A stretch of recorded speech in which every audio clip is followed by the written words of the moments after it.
در همین خاطر شما ریستارتی که باور هر دینی داشتی وقتی وارد شهر ریستارت مدینه فاضله میشی باید سپر رو بندازی، پشت دین دیگه نباید وایسی. دینت مال خودت تو اتاقت. تو اپوزیسیون ریستارت فقط خدمت خلق است. عبادت بهایی بودن نیست. عبادت این نیست که یا علی تو برو گوشه رو.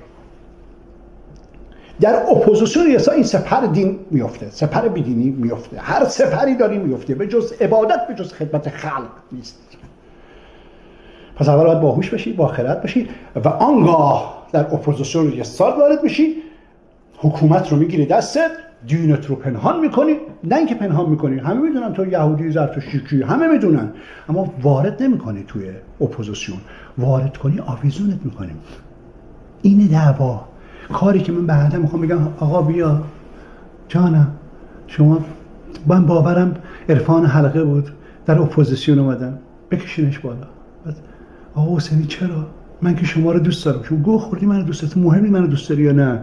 عبادت ما به جز خدمت خلق در اپوزیسیون ریاست نیست. تو با جایی که به مردم خدمت کنی، چون عرفان حلقه بودی رفتی فک و فامیل آوردی توی حکومت. ما گفتیم مشروع آزاد باشه در فلان ایالتمون، بعد شما گفتی من مسلمانم مشروع آزاد.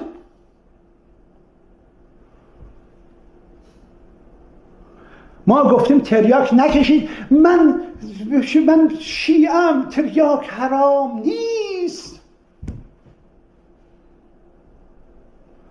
دینتو چال کن تو خودت، خوش کنم در اپوزیسیون ریاست.